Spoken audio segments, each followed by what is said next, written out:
Friends, if you want to watch super hit movie The Expendables 2 in English, then you must like this video. If you are visiting our channel for the first time, don't forget to subscribe to our channel. Friends, in today's video, the movie we are going to talk about is called The Expendables 2. We will talk about what this movie is and where you can watch it, all the interesting facts about this movie in today's video. I am going to tell you. I also going to give you all the information on which OT platform or on which satellite channel you will get to watch this movie. Also, we will talk in detail about the technical department, music department, pre-production filming, post-production budget, box office collection of this film. We will also talk about the story of this film. And I will also give you a small review of the story of this film. Apart from this, we will discuss about the facts of this film's storyline, starcast actors' performance in the film, and which character has played which role. That's why I request you friends to watch this video till the end, so let's start the video. The Expendables 2 is a 2012 American action film directed by Simon West, written by Richard Wenk and Sylvester Stallone, and based on a story by Ken Kaufman, David Agosto, and Wenk. Brian Tyler returned to score the film. It is the sequel to The Expendables 2010 and is the second installment in the Expendables film series. The film stars an ensemble cast of largely action film actors consisting of Sylvester Stallone, Jason Statham, Jet Li, Dolph Lundgren, Chuck Norris, Terry Crews, Randy Couture, Liam Hemsworth, Jean-Claude Van Damme, Bruce Willis, and Arnold Schwarzenegger. In the film, The Expendables undertakes a mission which evolves into a quest for revenge against rival mercenary Jean Valon, who murders one of their own men and threatens the world with a deadly weapon. Principal photography took place over 14 weeks, beginning in September 2011 on an estimated $100 million budget. Film locations included Bulgaria, Hong Kong, and New Orleans. Controversy arose over the accidental death of a stuntman and environmental damage caused during filming in Bulgaria. The film was released in Europe on August 16, 2012, and in North America the following day. The Expendables 2 grossed over $310 million worldwide, with its greatest success outside North America. Critics generally considered the film an improvement over its predecessor due to its increased use of humor and action sequences, but its plot and dialogues received criticism. A tie-in downloadable video game was released on July 31, 2012 as a prequel to the events of the film. A sequel titled The Expendables 3 was released on August 15, 2014. Plot: The Expendables are deployed to Nepal to rescue a Chinese businessman who was captured by the Nepalese militia. The team consists of leader Barney Ross, blade specialist Lee Christmas, martial artist Yin Yang, weapons specialist Hale Caesar, demolitions expert Toll Road, the unstable gunner Jensen, and sniper Billy the Kid, the group's youngest and newest member. The team rescues the businessman and the captured Trent Mauser, Ross's rival. Yang parts with the group to escort the businessman back to China. After returning to New Orleans, Billy tells Barney that he intends to retire at the end of the month and live with his girlfriend, Sophia. Later, Barney is forced to accept a mission from CIA operative Mr. Church to retrieve an item from a downed airplane in Albania. Church sends technical expert Maggie Chan with the team. In Albania, the Expendables retrieve the item but are ambushed by international criminal and arms dealer Jean Vilain, his right-hand man Hector, and his criminal group, the Sangs, who have captured Billy. Vilain demands the item in exchange for Billy's life. The team gives up the item, but Vilain kicks a knife through Billy's heart and flees with the Sangs by helicopter. Barney recovers a note for Sophia from Billy's body. The team buries their fallen comrade, swearing vengeance on Vilain. Maggie tells them that the item is a computer with the location of 5 tons of refined weapons-grade plutonium in a mine abandoned by the Soviet Union after the Cold War. Vilain intends to retrieve the plutonium and sell it on the black market. The Expendables manage to track the computer's signal and follow Vilain, which leads them to Bulgaria, where they stay overnight at an abandoned Russian military base. The next morning, the team is ambushed by the Sangs and a tank. After the Expendables run out of ammunition, they are saved by Barney's old friend, Booker, who quickly eliminates both the Sangs and the tank. Before he departs, Booker informs the group of a nearby village whose residents oppose Vilain. Meanwhile, Hector and Villain dig up the plutonium and begin collecting it. In the village, the Expendables find several armed female villagers guarding their children from Villain's forces. The local male inhabitants are taken and put to work as slaves in the mine, never returning, and the women ask for the Expendables' help. The Sangs arrive for more villagers but are ambushed by the Expendables and killed. After locating Villain in the mine, the team assaults the area with their plane before deliberately crashing into the mine. The team saves the enslaved miners from execution, but Villain and Hector escape with the plutonium. Villain remotely detonates explosive charges in the mine. It collapses, trapping the miners and the Expendables.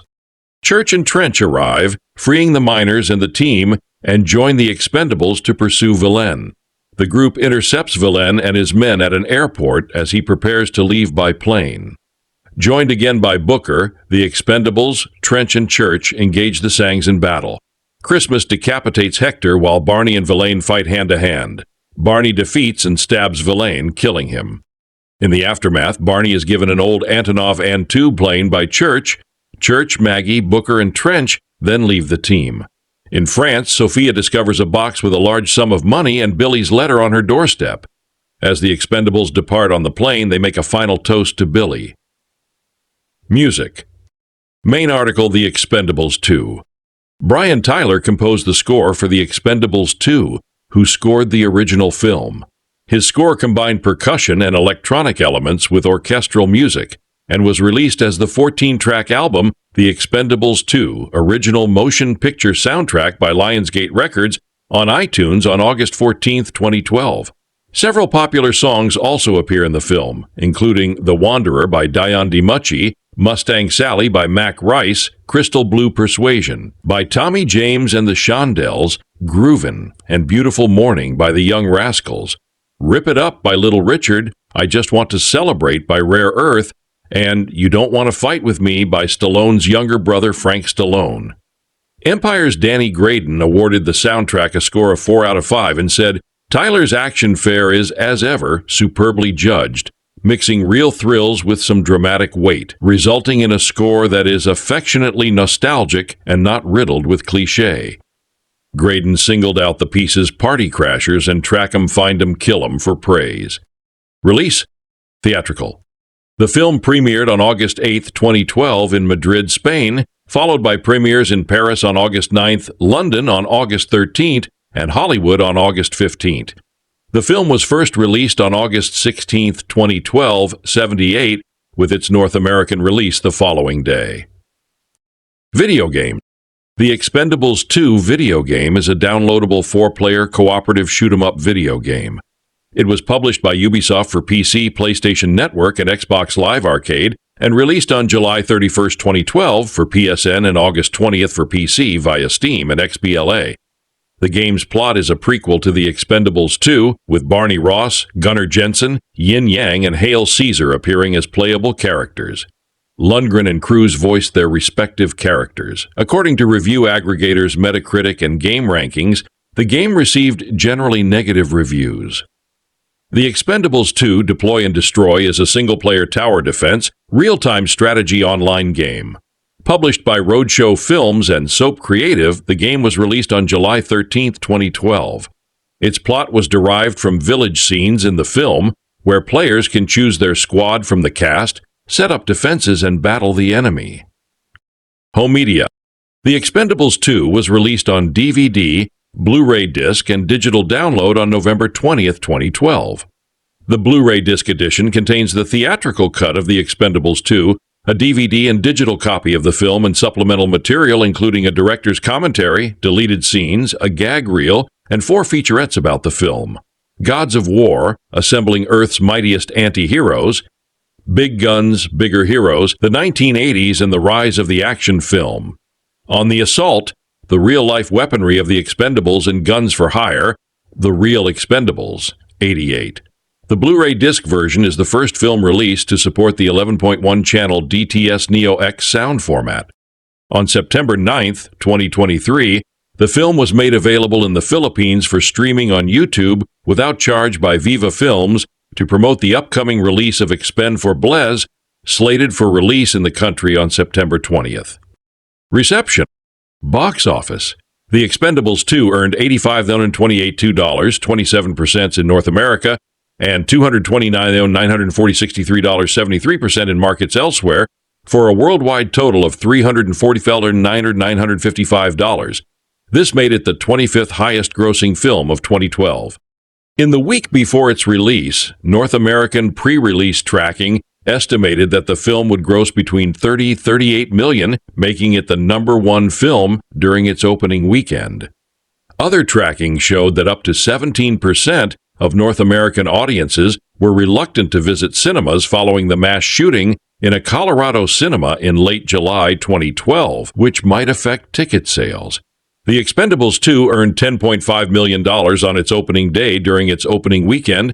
The film earned $28.59 million in 3,316 theaters, an average of $8,622 per theater, finishing as the weekend's #1 film. The gross was 18% lower than the Expendables' $34.8 million opening in 2010.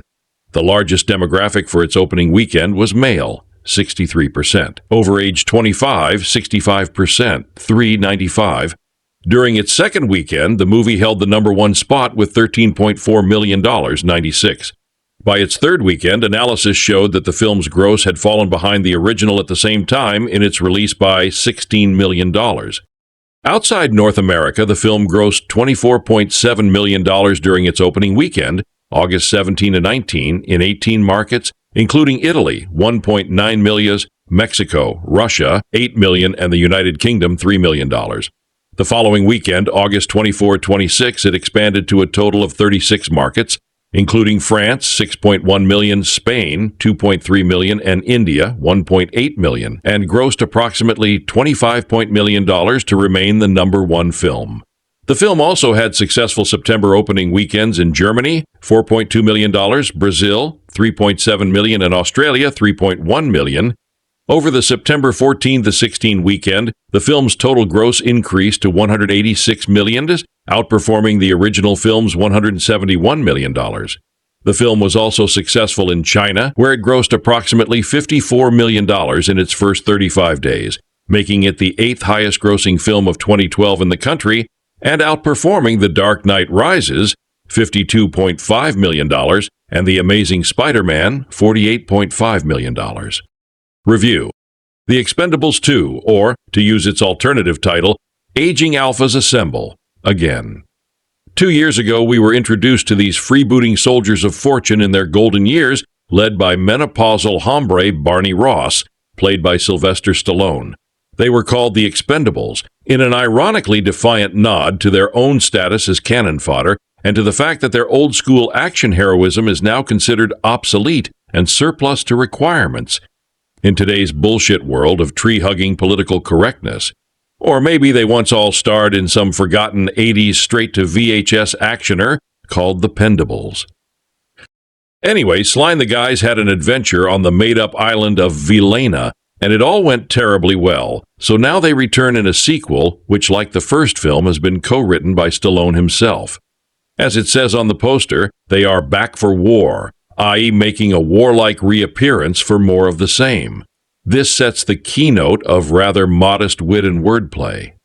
There is some self-mocking entertainment to be had, but Stallone does seem to think that just getting all his old buddies to lumber up in the one place, as if opening some new branch of Planet Hollywood, is enough to earn our sentimental indulgence. Barney continues his gruff bromance with Brit's second-in-command Lee, Jason Statham, and still on the crew is tousle-haired blonde gunner, Dolph Lundgren. Martial arts warrior Jet Li plays Yin Yang. As in the first film, he is picked on a bit for being Asian. At least this time he gets to kick some butt, but he bails out of the film pretty early on.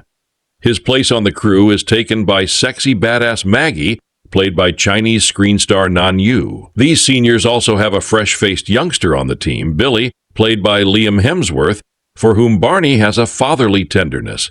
As before, 2 more faces on the action Mount Rushmore loom out of the screen. The 2 paymasters, hard-faced Mr. Church, played by Bruce Willis, and Trench, played by Arnold Schwarzenegger, with that unreadable, crazy-eyed expression of scorn which seems to apply to whatever mood he's in. The guys make their initial appearance in a convoy of rusty old military vehicles, speeding aggressively towards some secure compound in Nepal and coming in red hot. What appalling activity is Sly so desperate to thwart? Has someone illegally stockpiled the world's entire reserves of Grecian 2000 behind those walls? Is some horrible psycho holed up in there, about to push a button that will blow every Spanx factory on the globe sky high? Well, it turns out to be about some nefarious subplot, whose function is to bring Barney once again into testy contact with his old nemesis Trench and Church, and so discover a plan devised by an evildoer antipathetic to the interests of the United States to tunnel into a disused mine where an unlimited amount of ex-Soviet nuclear material is to be found.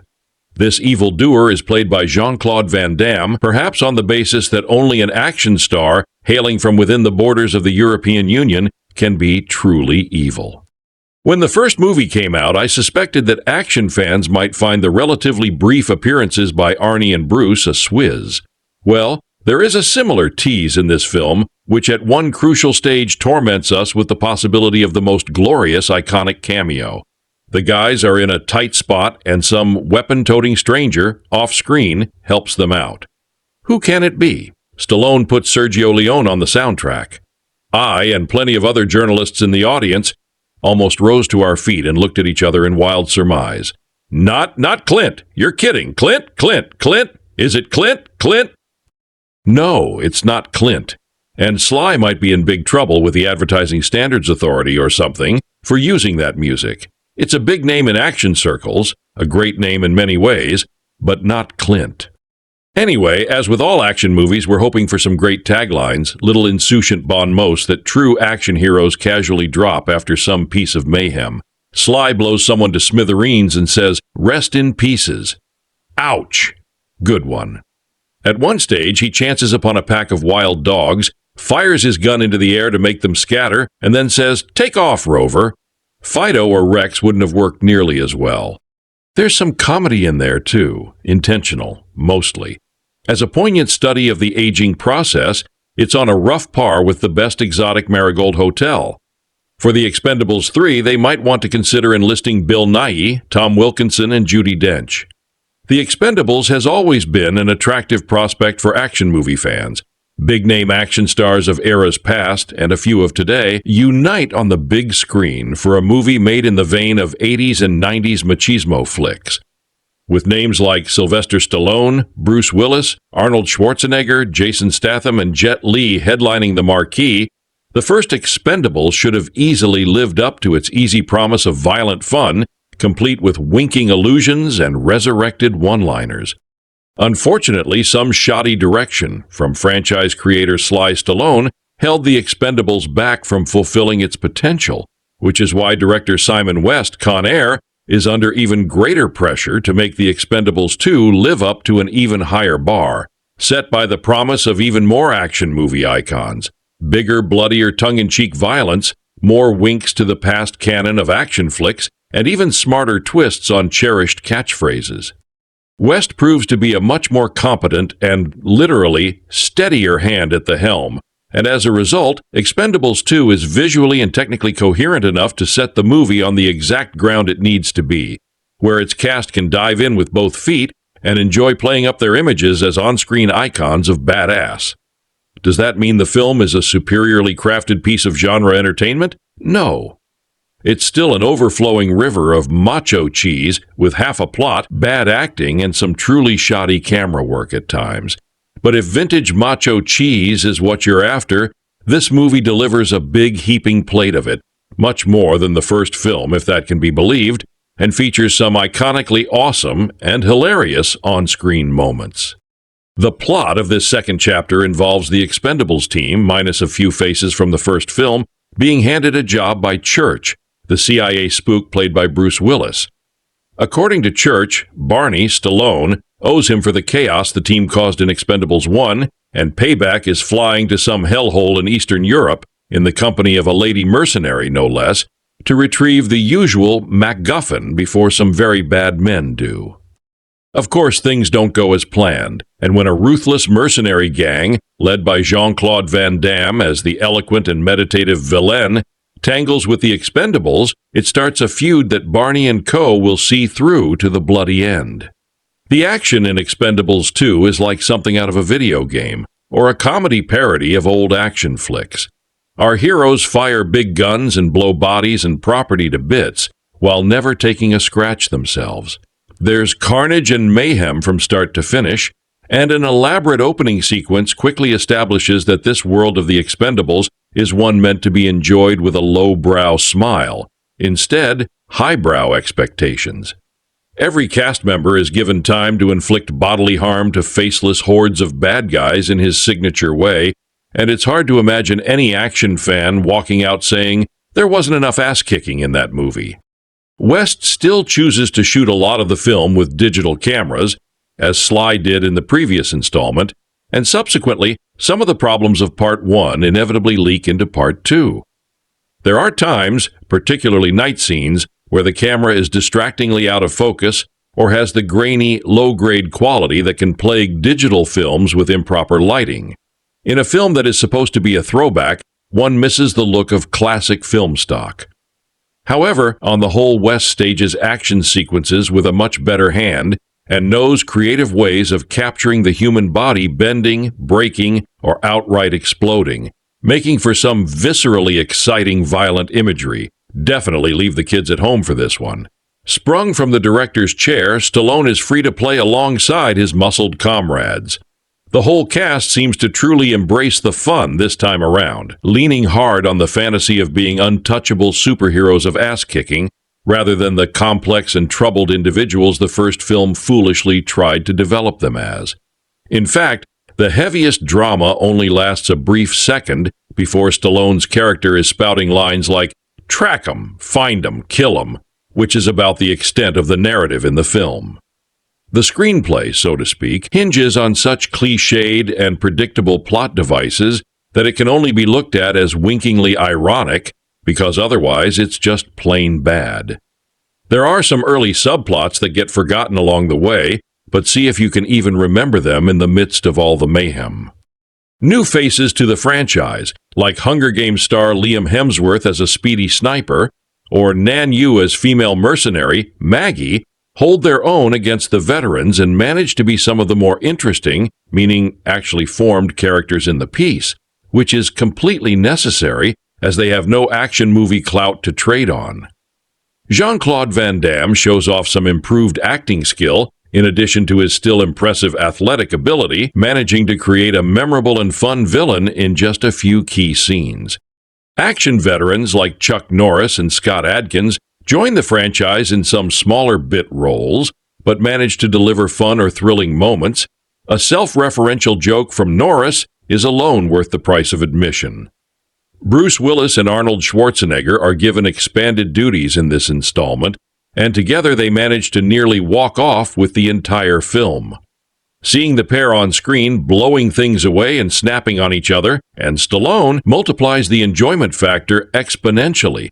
Schwarzenegger in particular seems to be more charismatic than ever and is a welcome return to the genre. The most fun to be found in this sequel, though, is trying to crack all the verbal and visual Easter eggs that get dropped along the way. From names to faces to lines of dialogue, meta-references, and physical action, Expendables 2 draws a fun map of in-jokes and trivia allusions, and if you're a buff of the genre, you'll enjoy things on a whole other level. If you're not a genre buff but want to see badass action icons blowing stuff up and beating people down while pausing now and again to crack a joke, you'll still have a good time with this film. Those hoping for a deeper, smarter, or more polished piece of action cinema, sorry, but this franchise has pretty much established it isn't about that. Best to look elsewhere. Where the opening mission was a showcase of precision and control, the final showdown is chaos with the Expendables fighting against overwhelming odds. During this sequence, Schwarzenegger and Willis are given extended screen time, trading lines and gunfire alongside Stallone in what feels like the culmination of decades of fan fantasies. Their banter, filled with meta References to their own careers becomes part of the narrative texture, blurring the line between the actors and their characters. The most significant structural element of the climax is the one-on-one showdown between Barney Ross and Gene Villain. This fight is set apart from the chaos of the larger battle, isolating the personal vendetta that has driven the story since Billy's death.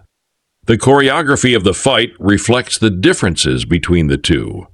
Barney is Brute's strength and resilience, while Villain is agility and precision. The fight builds to a brutal conclusion where Barney kills Villain with his own weapon, symbolizing poetic justice.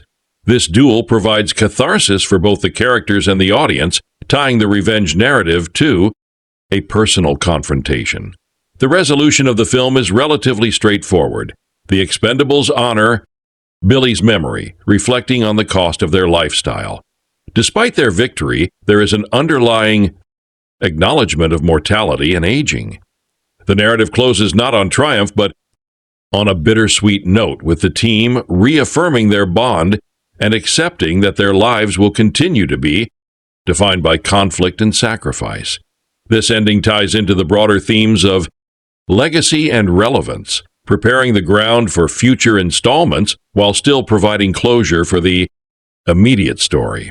From a structural perspective, Expendables 2 follows the three-act model closely with a clear setup, confrontation, and resolution. The prologue sets up the characters and tone.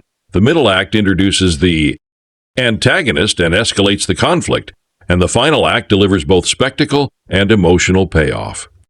Differentiates it from other action films is the way it layers metatextual commentary on top of this structure.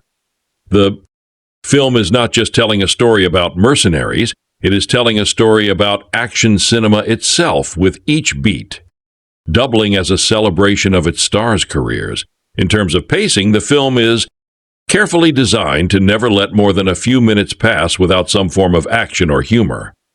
Dialogue scenes are kept short and often punctuated with jokes or foreshadowing of the next battle. Expendables May 2nd present itself as a loud, straightforward action movie brimming with explosions, one-liners, and shootouts.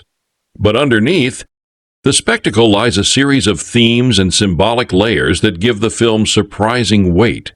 These themes are not always subtle or complex, but they resonate because they tap into universal ideas: aging, loyalty, revenge, legacy, and the passage of time. The film also employs recurring visual and narrative symbols that reinforce its exploration of these ideas, often in ways that blur the line between the characters' fictional struggles and the real life personas of the actors themselves. One of the most prominent themes is aging and relevance. The Expendables team is composed almost entirely of older mercenaries, men who have spent their lives fighting, killing, and surviving, and who now find themselves questioning their place in the world. Barney Ross, played by Sylvester Stallone, embodies this theme most directly. He is a man haunted by his past, carrying scars both physical and emotional, yet he continues to lead his team into battles. His leadership is tinged with melancholy, as if he knows his time is keep running out but refuses to let go. The film symbolically contrasts the Expendables with Billy the Kid, the young sniper played by Liam Hemsworth. Billy represents youth, new beginnings, and the possibility of escape from a life of violence. When he is killed early in the story, it becomes a powerful symbol of the Expendables' inability to escape their fate. They are men bound to a cycle of violence, unable to walk away even when they try. The theme of revenge is another central thread. Billy's death at the hands of Gene Villain is not just a plot device, it is a symbolic act that redefines the Expendables mission. What begins as a job for money and obligation transforms into a personal vendetta. Revenge becomes the emotional engine driving the film, reflecting a classic trope of action cinema. But in this case, revenge also symbolizes something deeper. The Expendables need to prove that their lives still have meaning. Avenging Billy is not only about justice, it is about reaffirming their purpose in a world that increasingly sees them as outdated relics.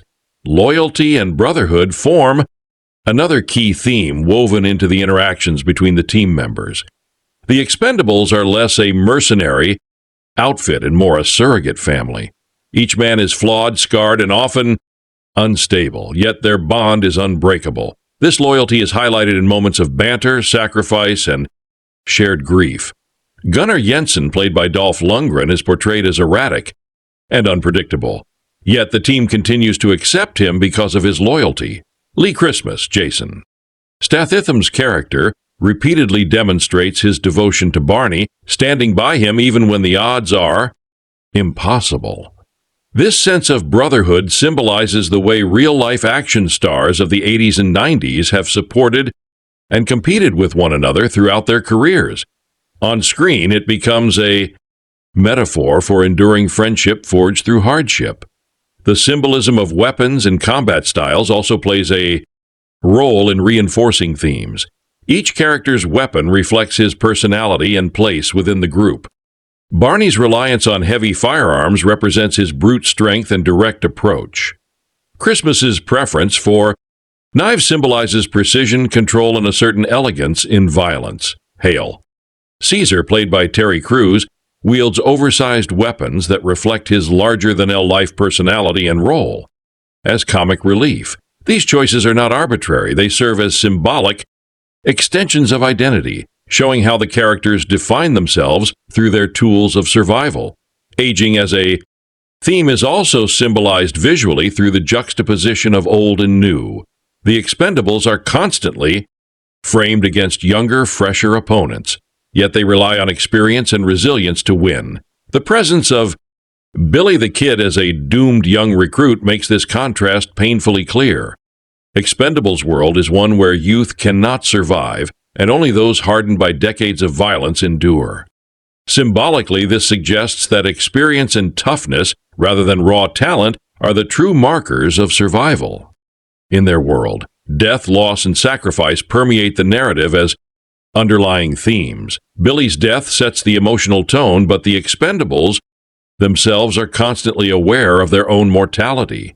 Their conversations often reference past battles, fallen comrades, and the inevitability of their fate. Barney's stoic demeanor masks a deep awareness that his lifestyle cannot last forever. In this way, death becomes a constant presence, not only as a threat from enemies, but as an existential reality. Symbolically, the Expendables represent aging warriors who know their time is limited, yet they continue to fight because fighting is the only life they understand. The villain, Gene, is symbolic in his own right. His very name is a tongue-in-cheek reference, but his role represents more than just a generic antagonist. Villain symbolizes greed, immorality, and the exploitation of power without responsibility. His pursuit of plutonium is not just a quest for wealth, but a metaphor for reckless ambition. By hoarding weapons of mass destruction, he embodies the destructive potential of unchecked desire. His contrast with Barney is symbolic of two different philosophies, one defined by loyalty and sacrifice, the other by selfishness and cruelty. When Barney kills Villain in their final confrontation, it symbolizes not just revenge, but the triumph of loyalty and honor over greed. Another recurring theme is legacy. The Expendables are constantly grappling with questions of what they will leave behind. They are men without families, without stability, and without the luxury of retirement. Their legacy is defined by the battles they fought and the people they saved. Billy's letter to his girlfriend, written before his death, serves as a symbolic reminder of what could have been a life beyond violence. The Expendables read his words and reflect on their own inability to escape the life of mercenaries. The film suggests that their legacy may not be personal happiness, but rather the stories others will tell about them, echoing the way the actors themselves are remembered for their roles more than their private lives. Symbolism also appears in the visual motifs scattered throughout the movie. Scenes set in crumbling villages and abandoned buildings symbolize the Expendables, themselves relics of another era, still standing but scarred and weathered. The use of heavy machinery, collapsing structures, and fiery explosions underscores the theme of destruction as both a literal and metaphorical force. Every mission they undertake leaves ruins behind just as their lives are, marked by destruction. This imagery reinforces the idea that they are survivors in a world that has already moved on from them. Humor and self-awareness play their own symbolic role. When characters like Trench, Arnold Schwarzenegger, or Mr. Church Bruce Willis trade self-referential one-liners, they are not only making jokes but also symbolizing a conversation between the past and present of action cinema. These moments acknowledge the audience directly breaking the fourth wall without literally doing so. In this sense, the film becomes symbolic of its own genre, a commentary on the cliches, tropes, and excesses of action movies. Expendables 2 at its core is a film that thrives on visual excess. It is not subtle in its imagery, nor does it seek to reinvent the language of action cinema. Instead, it embraces an unapologetic larger-than-L lifestyle that amplifies every explosion, every punch, and every gunshot to operatic proportions. The cinematography and visual design choices reflect this philosophy, combining traditional action filmmaking techniques with modern enhancements. The result is a movie that both honors the gritty aesthetics of 1980s action films and adapts them for contemporary audiences who expect sharper visuals and faster pacing. The cinematographer Shelley Johnson approached the film with a deliberate emphasis on clarity during action sequences. One of the common criticisms of modern action films, especially in the 2000s, was the overuse of shaky cam and rapid editing that often obscured the choreography. Expendables 2 avoids this pitfall by presenting fight scenes in a way that highlights the physicality of its stars. Wide shots are frequently used to showcase the full bodies of the actors, allowing audiences to appreciate the authenticity of their movements. This is particularly effective in sequences featuring Jason Statham and Jean-Claude Van Damme, both of whom rely on martial arts, techniques that are best captured when the camera does not cut away too quickly. The film also leans heavily on a muted, gritty color palette dominated by shades of gray, brown, and military green. This palette reflects the war-torn environments in which the Expendables operate. Much of the action takes place in Eastern European landscapes, dilapidated villages, and industrial complexes, all of which are filmed with a cold, desaturated look. This choice symbolizes the bleakness of the Expendables world, a place where beauty has been stripped away by violence and conflict. At the same time, the muted tones allow explosions, gunfire, and blood effects to stand out more vividly, drawing the eye to the chaos of combat. Lighting plays a crucial role in shaping the visual style. Many sequences are staged in low, lighter shadow, emphasizing the Expendables as figures who operate on the margins of society. The use of chiaroscuro lighting, where faces are half lit and half obscured, adds a sense of mystery and wariness to the characters. Barney Ross, in particular, is often filmed in dimly lit interiors or under harsh backlighting, reinforcing his persona as a battle-worn leader whose life is consumed by conflict. Contrast, Gene Villain is frequently shown in brighter, more controlled lighting, highlighting his arrogance and dominance. This contrast in lighting subtly reinforces the moral divide between hero and villain. The camera work varies depending on the scale of the action.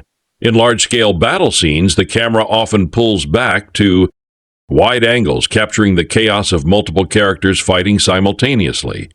This creates a sense of scope and spectacle as entire villages are reduced to rubble in carefully choreographed destruction. In contrast, during intimate confrontations, such as the final duel between Barney and Villain, the camera moves in closer, emphasizing the sweat, strain, and brutality of hand-to-hand combat. This shift between wide and tight framing allows the film to alternate between epic grandeur and personal intensity, maintaining a dynamic rhythm throughout. Symbolism is also embedded in the cinematography. The frequent use of ruined landscapes and collapsing structures serves as a visual metaphor for the Expendables themselves. Aging. Warriors standing amidst the wreckage of their past. Fire and smoke dominate the backgrounds of many shots, representing not only destruction but also rebirth through violence. The Expendables are men who create and live within chaos. The flames around them symbolize both the hell they inhabit and the furnace that continues to forge their identities. The use of slow motion is another stylistic hallmark of the film. Slow motion shots are deployed to highlight moments of impact, such as an explosion tearing through a building or a knife finding its mark. These sequences elevate ordinary action beats into operatic spectacle, demanding that the audience savor each moment of death, carnage. While some might see this as indulgent, it fits perfectly with the film's overall aesthetic of excess. Expendables 2 is not striving for realism. It is striving for heightened reality, where every gunshot and every punch feels monumental. Special effects also contribute significantly to the GAC visual style. While the production favored practical effects for explosions and stunts, digital enhancements were layered in during post-production. Computer-generated blood effects, for instance, were used extensively during gunfights. This gave the film a stylized, almost comic book-like quality where violence is exaggerated to the point of becoming surreal. The blending of practical and digital effects creates a hybrid aesthetic that acknowledges both the gritty traditions of the past and the demands of modern audiences for heightened spectacle. Another distinctive visual motif is the framing of the Expendables as a collective unit. Many shots position the team together, walking in formation or standing side by side, their silhouettes dominating the GIA. These images serve as visual shorthand for unity, strength, and brotherhood. They also recall the iconic group shots of war films and westerns, genres that heavily influenced action cinema. The Expendables are presented not just as individuals, but as a legendary unit, their collective presence more powerful than any one man. The film's visual style also embraces self-awareness. Certain scenes, particularly those involving cameos from Chuck Norris or extended appearances by Schwarzenegger and Willis, are filmed with an almost exaggerated clarity, as if inviting the audience to pause and soak in the spectacle of seeing these legends together. The camera lingers on their faces longer than necessary, and their entrances are staged with dramatic flair, often accompanied by swelling music and deliberate framing. This approach acknowledges the metatextual layer of the film, where the visual style is not only serving the story, but also celebrating the actors themselves. The cinematography of Expendables 2 also plays with spatial dynamics. Action scenes often feature confined interiors, followed by explosive exits into wide-open spaces. This pattern creates a rhythm where tension builds in small, claustrophobic settings before exploding outward into chaos. It mirrors the Expendables' own lives, moments of intimacy and camaraderie interrupted by bursts of overwhelming violence. This deliberate structuring of space adds depth to what could otherwise be mindless spectacle. While Expendables 2 does not aim for the artistry of a tour-driven cinema, its visual style is nonetheless carefully crafted to serve its thematic goals and audience expectations. It uses clarity to showcase physicality, muted colors to emphasize bleakness, lighting contrasts to symbolize morality, and framing to highlight brotherhood. Its reliance on spectacle and exaggeration is not accidental but intentional, reinforcing the film's identity as both homage and parody of classic action cinema. The Expendables 2 is a film that lives and dies by the energy of its action sequences. And while visuals often take center stage, the soundtrack and sound design are just as important in creating the overall experience. The roar of gunfire, the rumble of explosions, the clash of fists, and the swelling orchestral score all combined to make the film's world feel larger than life. The soundscape of Expendables 2 is not subtle, nor is it intended to be. It is a carefully orchestrated assault on the senses designed to amplify adrenaline and give every moment a visceral punch. The score, composed by Brian Tyler, sets the tone for the film with a mixture of pounding percussion, dramatic orchestral flourishes, and electronic elements that add modern weight. Tyler, known for his work on other action franchises, understood the need to capture both the intensity of large-scale battles and the emotional undertones of camaraderie and loss. His compositions often layer heavy, brass sections over relentless drum patterns, creating a sense of urgency and danger. During scenes of high-octane combat, the score pushes forward with a militaristic rhythm, echoing the relentless march of mercenaries into war. Zones. In quieter moments, such as the reflection on Billy's letter, Tyler shifts into more subdued, melancholic melodies, underscoring the humanity beneath the violence.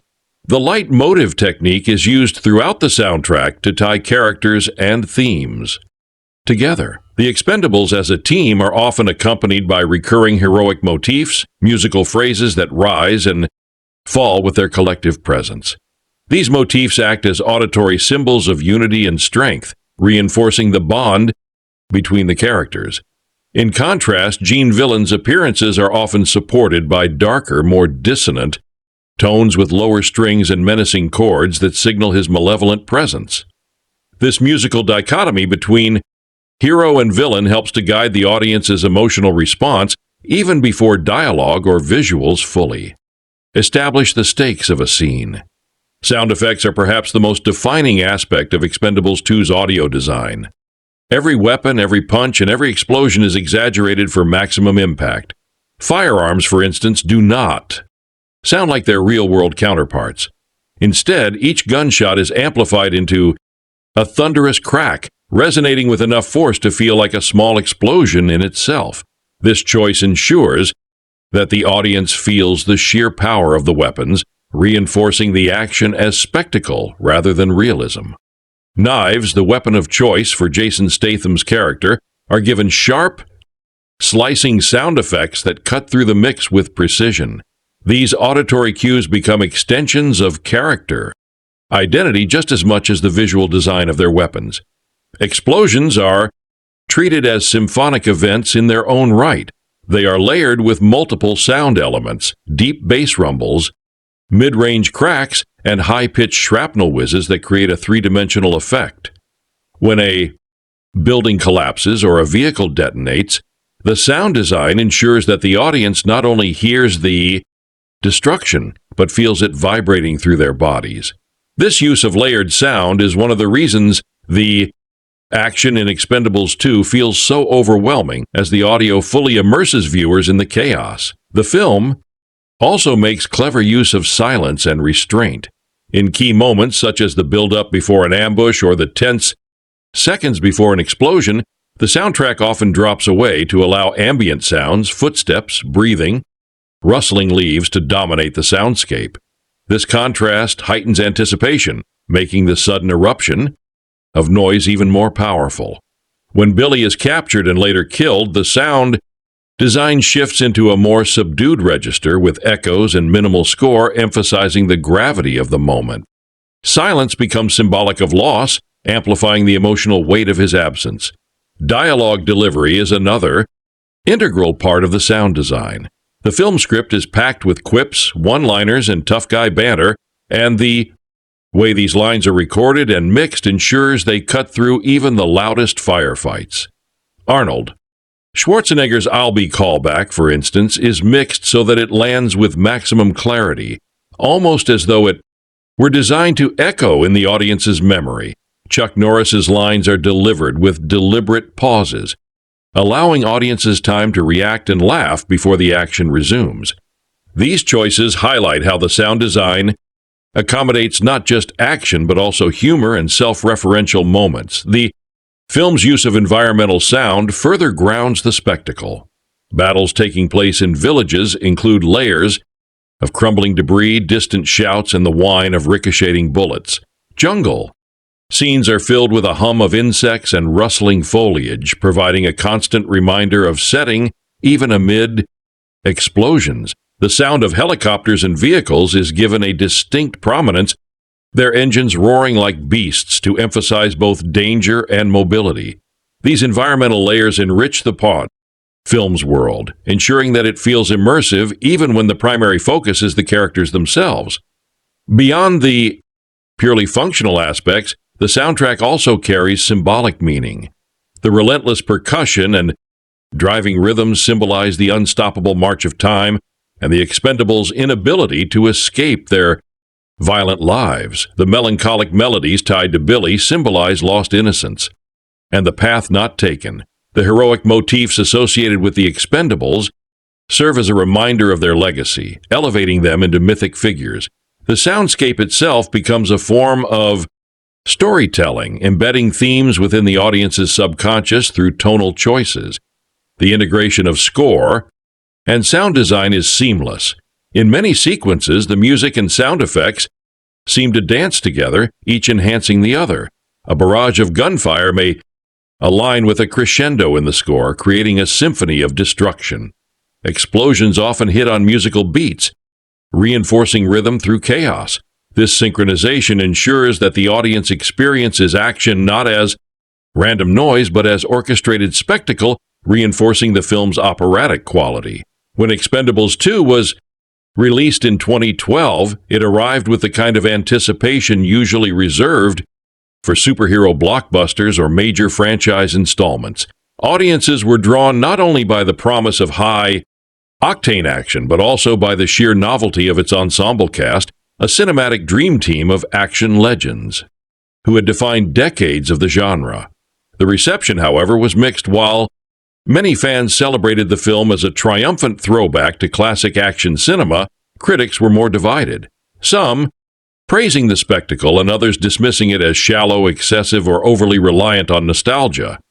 This duality of reception has shaped how the film is remembered, both as a box office success and as a cultural curiosity that highlights the enduring appeal of its stars.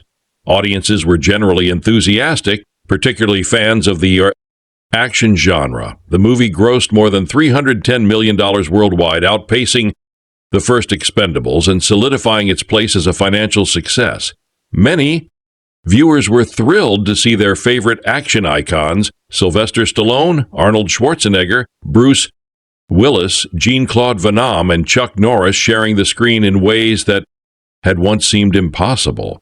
Theaters often erupted with cheers and laughter at the actors' self-referential one-liners, such as Schwarzenegger's "I'll be back," or Norris delivering a Chuck Norris joke with complete seriousness.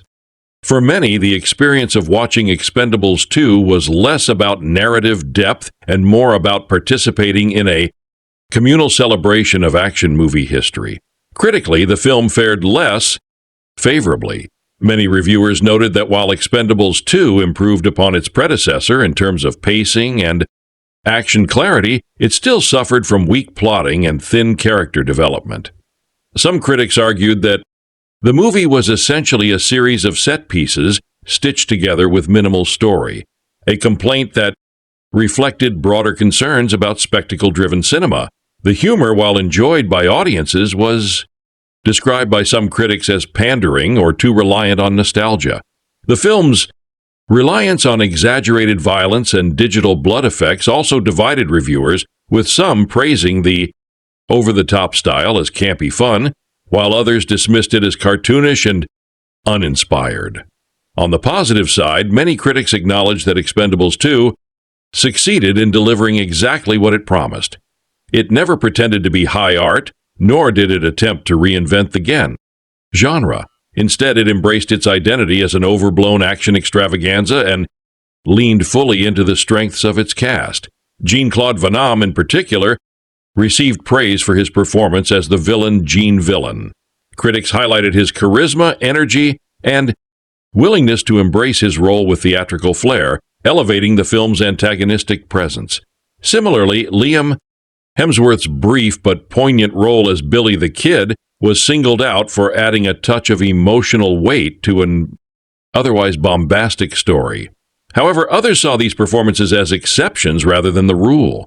Much of the criticism centered on the Expendables themselves, who were often described as caricatures rather than characters. Stallone's Barney Ross was criticized for being stoic to the point of blandness, while some reviewers felt that the inclusion of so many stars left little room for genuine character development. With so many icons vying for screen time, no one actor was given enough space to fully explore his role. This critique reflected a recurring tension in ensemble films. The desire to showcase everyone equally often dilutes the narrative focus. Another area of criticism involved the film's tone. While the blend of action and humor delighted many fans, some critics felt the tonal shifts undermined the stakes of the story. The constant barrage of jokes and self-referential quips, while entertaining and isolation, sometimes clashed with the more serious themes of loss and revenge.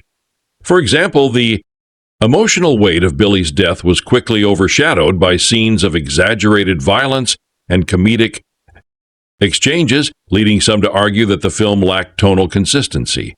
From technical standpoint, reviews of the film's visual and audio design were also mixed. The clarity of the action sequences was often praised, especially when compared to the shaky cam trend popular in other contemporary films. Yet, the overuse of digital blood effects was criticized as cheap-looking and unnecessary, detracting from the otherwise practical stunt work. Some critics argued that the film could have leaned more heavily on practical effects to better capture the gritty authenticity of the genre it was paying homage to. The film also faced criticism from more politically inclined commentators. Some viewed Expendables 2 as a glorification of militarism and hypermasculinity, suggesting that its depiction of violence lacked nuance or moral complexity. The Expendables' reliance on brute force and their dismissal of political or ethical considerations was seen by some as emblematic of a dated worldview. Yet for others, this very quality was part of the film's charm. It harkened back to a simpler cinematic era when action heroes were defined by physical strength and moral clarity, however exaggerated. Controversy also arose from behind-the-scenes stories, particularly disputes between the production team and actors. Bruce Willis's limited involvement and rumored conflicts over pay became a talking point in the film's reception. Even though these issues primarily affected future installments, Chuck Norris's involvement sparked minor controversy as well, with reports that he pushed for a tone-down rating in some markets. Though the final film was ultimately rated R, these behind-the-scenes narratives colored the way some critics and fans perceived the film, adding an additional layer of intrigue or frustration, depending on their perspective. Despite the mixed reviews, Expendables 2 earned a reputation as a cult favorite among fans of the action genre. The film's reception highlighted the divide between critical and audience perspectives. While professional reviewers often dismissed it as shallow fan service, audiences embraced it for precisely that reason. It was a movie designed for fans, not for critics, and in that respect it succeeded. The cheering in theaters, the excitement of seeing legends together, and the meme-worthy one-liners all contributed to a reception that was more about enjoyment than analysis. Over time, Expendables 2's critical reputation has softened slightly, as many now view it with a sense of nostalgia. What may have been criticized as excessive or shallow in 2012 is often reinterpreted today as part of the film's charm. It is seen not as a failed attempt at serious storytelling, but as an intentional celebration of the action genre's most recognizable tropes. In this sense, the film's reception has evolved, shifting from polarized debate toward general acknowledgement of its place as a guilty pleasure and a cultural artifact of action cinema. When Expendables 2 premiered in 2012, it was more than just another action movie. It was a cinematic event that brought together legends of a genre in a way audiences had only dreamed about. While critics had mixed opinions about the story and execution, there was no denying that the film made a lasting mark on both the action genre and pop culture at large. Its legacy can be measured in the way it revived interest in ensemble action films, its influence on subsequent movies and media, and the enduring fascination with nostalgia-driven cinema. Expendables 2 became not only a sequel, but also a statement that the old guard of action cinema still had the power to captivate audiences in an era dominated by superhero CGI blockbusters and reboots. One of the most immediate impacts of Expendables 2 was its reinforcement of the ensemble action model. While the first Expendables had introduced the concept of gathering multiple stars into one explosive package, the sequel expanded the scope. with bigger names, more cameos, and even larger set pieces. This escalation set a new standard for what audiences could expect from ensemble action films. Hollywood studios took note, and in the years following, there was a noticeable increase in attempts to create star-driven ensemble projects, though few matched the spectacle or novelty of Expendables 2. The film also solidified the Expendables franchise as a cultural brand. Without the success of the sequel, it is unlikely that Expendables 3 or even the later Expendables 4 would have been green-lit.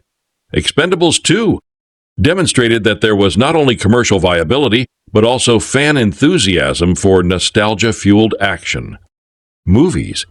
It tapped into the same cultural vein that supported the revival of other franchises such as Fast and Furious, which had also shifted toward ensemble storytelling. The Expendables proved that audiences wanted to see aging stars return to the screen, and the franchise opened the door for other veteran-led projects. In terms of influence, Expendables 2 helped redefine the role of aging action stars in modern cinema. Sylvester Stallone, Arnold Schwarzenegger, Bruce Willis, Jean-Claude Van Damme, and Chuck Norris were no longer competing for the box office dominance they had enjoyed in the 1980s and 1990s. Instead, they were celebrated collectively as icons. The film turned their age into an asset rather than a liability, presenting them as battle-hardened veterans who had survived decades of conflict. This portrayal resonated with audiences, many of whom had grown up with these stars and were now older themselves. Expendables 2 demonstrated that aging heroes could still draw crowds, paving a way for other late-career resurgences in action, such as Keanu Reeves in John Wick or Tom Cruise in the later Mission Impossible films. The legacy of Expendables 2 is also evident in the way it embraced self-awareness and meta-commentary. The one-liners, jokes, and references to past films turned the movie into both a piece of entertainment and a commentary on its own genre. Arnold Schwarzenegger's "I'm there" backline and Chuck Norris's deadpan delivery of a Chuck Norris joke transcended the film, becoming memes and viral moments that circulated across social media. These moments blurred the line between character and actor, making the Expendables franchise as much about the stars' legacies as the fictional mercenaries they portrayed. This blending of nostalgia and meta-humor influenced other films, encouraging filmmakers to lean into self-referential comedy as a way to celebrate and satirize their own work. The influence of Expendables 2 also extended beyond cinema. The film inspired a wave of merchandise, including video games, comic books, and collectibles that allowed fans to immerse themselves in the Expendables universe. While not all of these ventures were critically acclaimed, they reflected the commercial potential of the brand. Moreover, the Expendables aesthetic, over-the-top violence, exaggerated masculinity, and tongue-in-cheek humor was echoed in parodies, fan videos, and online culture. Television shows and comedians frequently reference the film, often using it as shorthand for excess and nostalgia. In terms of the action genre, Expendables 2 reaffirmed the viability of practical stunt work in an age increasingly dominated by CGI. While the film used digital effects for blood and enhancement, much of its spectacle came from real explosions, vehicle chases, and fight choreography performed by seasoned stunt teams. This emphasis on practical action influenced other filmmakers who saw the value in grounding their spectacle in tangible stunts. Franchises like Mad Max, Fury Road, and the John Wick series drew inspiration from this philosophy, blending practical choreography with stylized presentation. The film's legacy also intersects with discussions of masculinity in cinema. Expendables 2 presented a vision of hypermasculinity that was both celebratory and self-parodying. The characters were larger-than-life warriors, embodying toughness, loyalty, and aggression, yet the film often undercut their seriousness with humor and exaggeration. This duality influenced how masculinity was portrayed in subsequent films, encouraging a balance between sincerity and irony.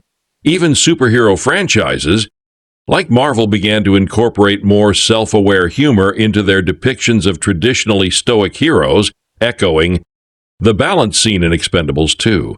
While the film had a lasting influence, it also revealed the limits of its formula.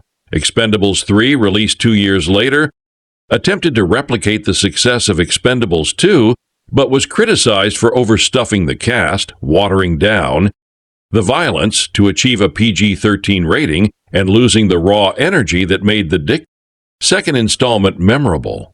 This demonstrated that Expendables 2 represented the peak of the franchise's cultural influence. It struck the right balance between nostalgia, excess, and self-awareness, a balance that proved difficult to replicate.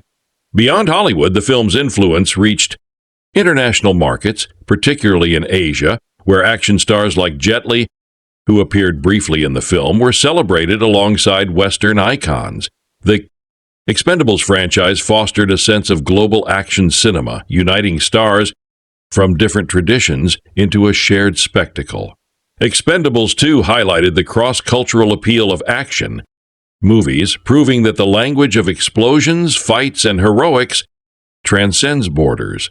In the long term, Expendables 2's legacy lies in its role as both homage and bridge. It paid tribute to the golden age of action while bridging the gap to modern audiences who grew up with faster pacing, digital effects, and superhero dominance. It validated the careers of its stars, reminding the world of their enduring charisma, while also influencing the trajectory of the genre by encouraging ensemble casts, practical stunts, and self-referential humor. The release of Expendables 2 in 2012 was not only a cinematic event, but also a cultural reunion. Audiences around the world were drawn to the film not merely for its explosions and fight sequences, but for what it represented, a chance to relive the glory days of action cinema and see their childhood heroes assembled in one over-the-top spectacle. For many viewers, the film became a mirror of their own nostalgia, a celebration of the movies they grew up watching in the 1980s and 1990s. Audience reflection on Expendables 2 is therefore layered. It is both about the enjoyment of the movie itself and about the emotions, memories, and identities audiences projected onto it. For older audiences who had grown up with Stallone, Schwarzenegger, Van Damme, Willis, and Lundgren, Expendables 2 felt like a long-awaited dream come true. These were the stars who had defined their teenage years plastered across posters, VHS covers, and arcade broad machines. To see them all gathered in one film was to recapture a piece of youth. Many viewers described the experience as a kind of cinematic time machine, transporting them back to an era when action films were straightforward, testosterone-driven, and unapologetically larger than life. It was not about whether the plot made sense or whether the performances were nuanced. It was about seeing the legends together, still fighting, still surviving. For younger audiences, the reflection was different but equally impactful. Many millennials and even Gen Z viewers approached Expendables 2 with curiosity rather than nostalgia, having grown up in a cinematic era dominated by superheroes, CGI-driven blockbusters, and high-concept franchises like Harry Potter or the Dark Knight trilogy. For them, Expendables 2 was a chance to glimpse the cinematic icons their parents or older siblings idolized. Some found the over-the-top violence and one-liners campy, even absurd, but others embraced the film as a crash course in the exaggerated masculinity of classic action cinema. For this generation, Expendables 2 offered a kind of pop culture education, a window into the cinematic language of the past, albeit filtered through self-parody and nostalgia. Audiences also reflected on the film in terms of its themes, often in ways more personal than critics acknowledged. Billy's tragic death resonated with many viewers as a reminder of lost innocence and the inevitability of sacrifice. Fans discussed how his story symbolized the futility of trying to escape a violent life once it has taken hold, a theme that mirrored the Expendables themselves.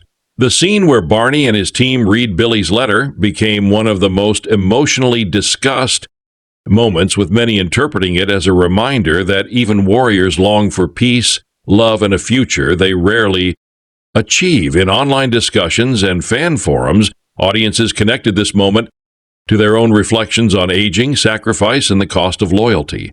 At the same time, humor was one of the most celebrated aspects of the film among audiences. The self-aware jokes, references to past roles, and exaggerated one-liners became instant crowd pleasers. Many viewers described laughing out loud in theaters when Chuck Norris delivered his Chuck Norris joke, or when Schwarzenegger and Willis exchanged meta-references about their catchphrases. These moments transcended the narrative, creating a communal sense of joy. Audiences reflected not just on the humor itself, but on what it represented, a willingness by the actors to poke fun at themselves and share in the joke with their fans. In this way, Expendables 2 created a bond between the performers and the audience, acknowledging the absurdity of the genre, while celebrating it at the same time. Generational reflection played a key role in the film's interpretation. Older audiences often saw themselves mirrored in the Expendables, aging but unbroken, scarred by life yet still capable of extraordinary feats. Younger audiences, meanwhile, interpreted the Expendables as exaggerated father figures or mythical warriors larger-than-life life. Archetypes who belonged to a bygone era but whose influence still echoed in modern culture. This generational divide shaped interpretations. For one group, Expendables 2 was nostalgia. For another, it was myth-making. Audiences also reflected on the film's portrayal of masculinity, often with mixed feelings. Some embraced the hyper-masculine bravado as a refreshing contrast to the more emotionally conflicted heroes of modern cinema. Others saw it as campy or outdated, interpreting the excessive muscles, explosions, and bravado as a parody, rather than a sincere portrayal. In both cases, audiences found meaning either as a celebration of strength and resilience, or as a tongue-in-cheek commentary on how action films once exaggerated male identity to almost cartoonish levels. International audiences added another layer of reflection in markets like China, Eastern Europe, and Latin America, where American action films of the 1980s and 1990s had been wildly popular. Expendables 2 was received as both a continuation and validation of that global legacy. Viewers in these regions reflected on the Expendables as international heroes, men whose films had transcended cultural barriers and become part of a shared global imagination. The presence of Jet Li, even in a smaller role, reinforced the film's international appeal and gave Asian audiences a stronger point of connection. Online fan communities played a major role in shaping audience interpretation after the film's release. Forums, social media pages, and fan-made videos celebrated the cast, replayed favorite one-liners, and debated which action star shined brightest. Memes circulated widely, particularly those referencing Chuck Norris and Schwarzenegger's famous line exchanges. In this way, Expendables 2 extended beyond the theater into digital culture, where fans could continue reflecting, joking, and celebrating together. The film became not just a cinematic experience, but an ongoing conversation that lived on in internet humor and fan creativity. Some audiences also reflected on the Expendables as symbols of endurance. The stars themselves were often discussed not only in terms of their characters, but also in terms of their real-world careers. Stallone's perseverance despite injuries, Schwarzenegger's return to film after politics, Bonham's late career resurgence, all became part of the audience's interpretation. Expendables were not just fictional mercenaries, they were avatars for the actors themselves, men who had fought battles both on screen and off, and whose survival symbolized resilience in the face of time. For many fans, watching Expendables 2 was a way to celebrate the geek stars' real lives as much as their fictional ones. However, not all audience reflection was uncritical. Some viewers expressed disappointment that the film did not push the boundaries further, either in terms of character depth or innovative action. Others lamented that certain stars, such as Jet Li or Bruce Willis, were underused. These critiques reflected audience expectations that the film's ensemble would deliver not just nostalgia, but also fresh dynamics. Yet even these criticisms often came from a place of passion, showing that audiences were deeply invested in how the film honored their heroes. While Expendables 2 is often remembered for its explosive action sequences, ensemble cast, and tongue-in-cheek humor, a deeper look reveals that the film also weaves subtle threads of character development and interpersonal dynamics that give it more resonance than a mere spectacle of gunfire and explosions. The movie may not be character-driven in the traditional sense, but it offers arcs that explore loyalty, sacrifice, vengeance, and the passage of time. These arcs, though sometimes buried beneath the carnage, allow the audience to invest in the Expendables as more than just muscle-bound soldiers. At the heart of the story is Barney Ross, played by Sylvester Stallone. Barney embodies the reluctant leader archetype, a man hardened by decades of violence, yet still carrying a sense of responsibility for his team. In Expendables 2, Barney's arc is largely shaped by his relationship with Billy the Kid, the young recruit who represents innocence and a possible future beyond mercenary work. Barney initially sees Billy's youthful optimism as both refreshing and slightly naive, but he ultimately embraces the young soldier's dreams of leaving the life of violence behind. Billy's tragic death becomes the emotional anchor of Barney's arc, forcing him to confront the futility of his own life path and igniting his desire for revenge against Gene Villain. While Barney does not undergo a radical transformation, his arc highlights the tension between being a protector and being an avenger. It shows that leadership comes with guilt and sacrifice, and it cements Barney as a man who is both respected and burdened by the lives under his command. The death of Billy the Kid serves as the most poignant character arc in the film, albeit a short one. Played by Liam Hemsworth, Billy is a former sniper who joined the team in hopes of earning money before leaving to live peacefully with his girlfriend. His role in the film is designed to embody the concept of lost potential, a character who contrasts the grizzled veterans with his youthful optimism and emotional openness. Audiences connect with him quickly because he represents what the Expendables might have been if they had chosen a different path. Billy's death is brutal and abrupt, shocking both the team and the audience. His arc, though brief, gives the film its emotional weight and serves as the catalyst for the Expendables' mission of vengeance. Billy symbolizes the cost of violence and the tragedy of lives cut short.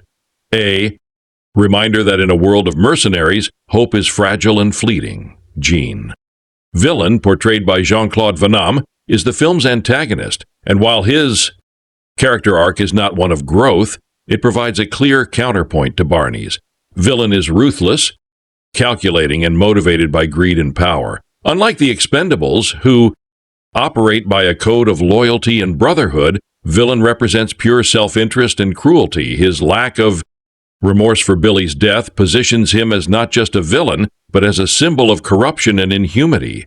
Van Damme's portrayal of Villain also plays on his legacy as an action star, turning him into a dark mirror of the heroes.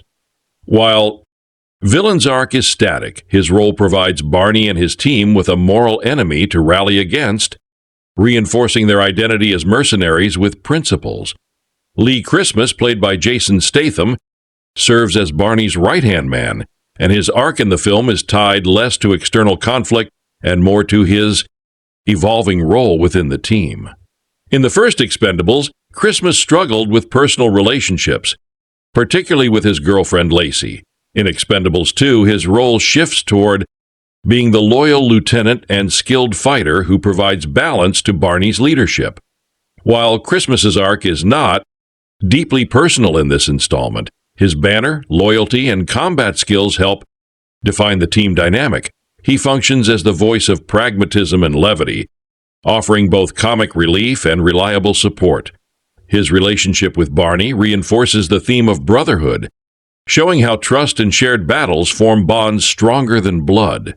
Gunnar Jensen, played by Dolph Lundgren, is perhaps the most surprising character in terms of development. In the first film, he was depicted as unstable and unpredictable, struggling with substance abuse and loyalty issues. In Expendables 2, he undergoes a redemption arc, finding stability and reaffirming his place within the team. Gunnar provides comic relief through his awkward attempts at humor and even moments of intellectual flair, such as references to his engineering background, which echo Lundgren's real-life academic achievements. While Gunnar does not have a deeply emotional arc, his transformation from liability to valued teammate is an important thread showing that even damaged individuals can find redemption through loyalty and purpose. Hail Caesar, portrayed by Terry Crews, and Toll Road, played by Randy Couture, serve as the muscle of the team, but they are not without their own arcs.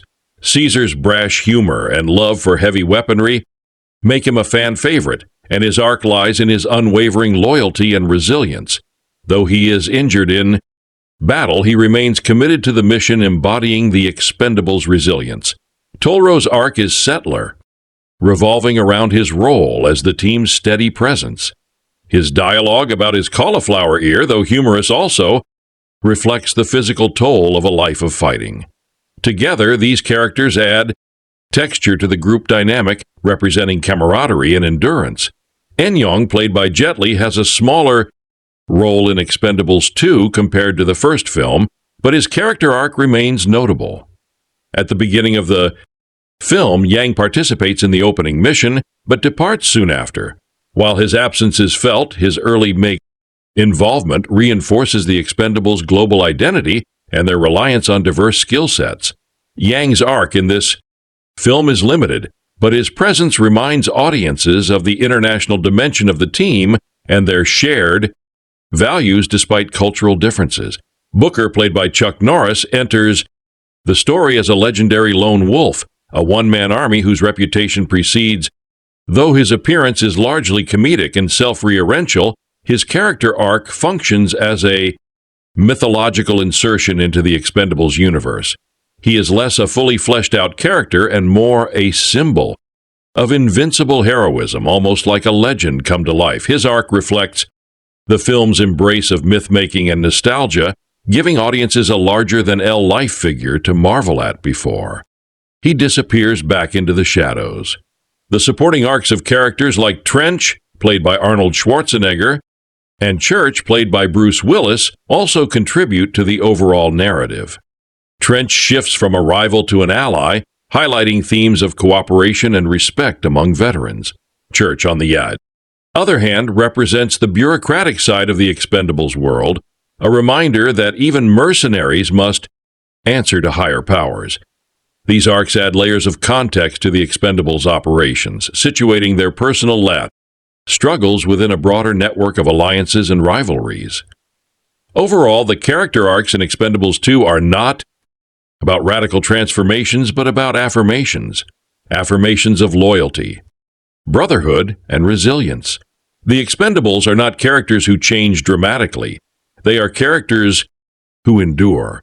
The script of Expendables 2, credited to Richard Wink and Sylvester Stallone, is a fascinating study in how dialogue can serve multiple functions within an ensemble action film. It not only drives the plot forward, but also provides humor, nostalgia, and self-awareness.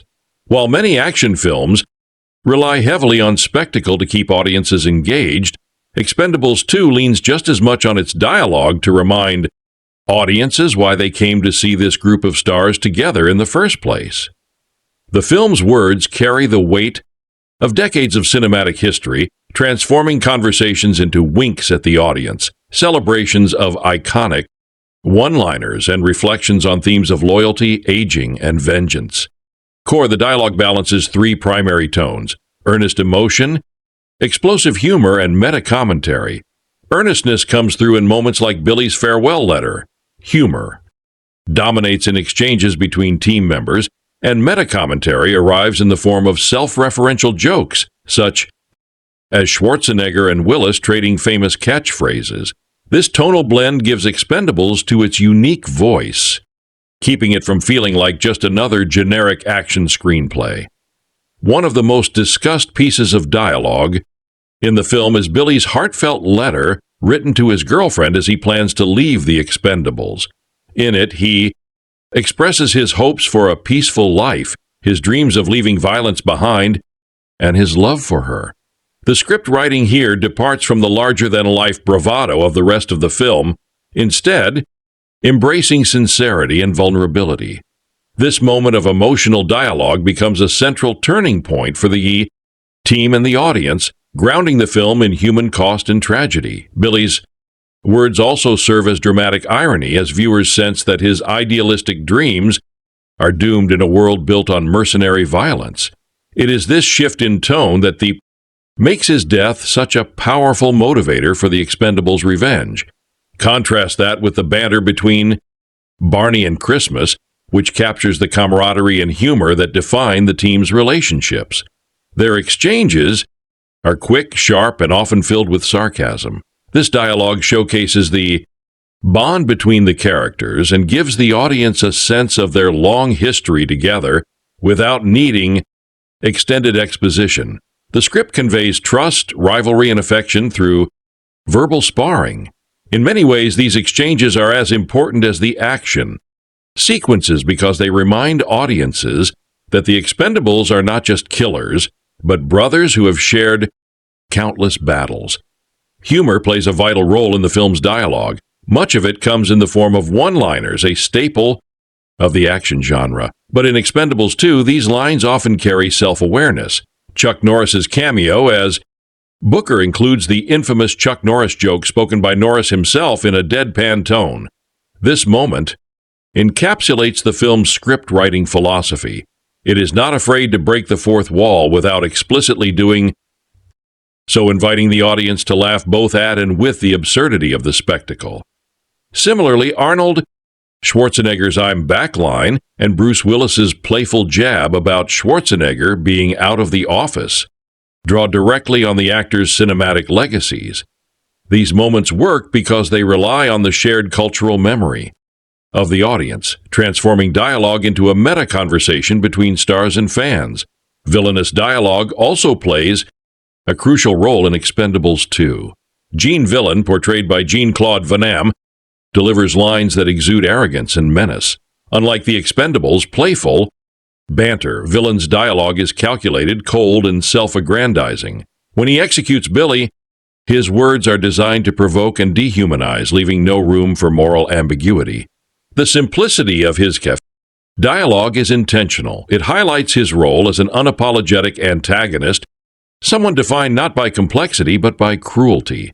This stark difference in tone makes the Expendables' banter more meaningful as it emphasizes the humanity and humor of the team in contrast to Villain's callousness. The screenplay also pays attention to rhythm and pacing. Conversations rarely drag. Instead, they are clipped and efficient, reflecting the urgency of mercenary. Yet, within this economy of words, the script still finds space for levity. Jokes often punctuate tense moments, preventing the tone from becoming overly grim. This rhythm mirrors the structure of the film itself. Bursts of explosive violence followed by brief pauses of camaraderie or reflection, then a return to action. The dialogue supports this pattern, making the story feel like a dance between chaos and connection. Another key aspect of the script is how it integrates exposition without bogging down the narrative. Rather than relying on lengthy explanations, the writers often use humor or banter to deliver necessary information. For example, conversations about missions, weapons, or strategy are woven into the team's exchanges, keeping the audience informed, while maintaining entertainment. This approach allows the film to balance clarity with personality, avoiding the trap of dry exposition. Audiences often interpreted the dialogue as part of the film's nostalgia-driven appeal. Lines that reference the actors' previous roles were seen as gifts to longtime fans, creating a shared language between the film and its viewers. For many, hearing Schwarzenegger and Willis trade lines was not just funny, but emotionally rewarding, a reminder of decades spent watching their movies. These moments of intertextual dialogue turned Expendables 2 into a cinematic celebration of the genre where words matter just as much as bullets. In terms of script writing structure, Expendables 2 prioritizes ensemble balance. With such a large cast, it would have been easy for certain characters to fade into the background, but the dialogue ensures that each team member has at least one memorable line or moment. Terry Crews as Caesar cracks jokes about his love of massive weapons. Dolph Lundgren's Gunner contributes offbeat humor about his intellectual side. And Randy Couture's Toll Road makes light of his cauliflower ear. Even minor characters are given space to shine, ensuring that no one feels disposable. This equitable distribution of dialogue reflects the film's core theme of brotherhood, where every member has a role to play. At the same time, the script acknowledges generational differences through dialogue.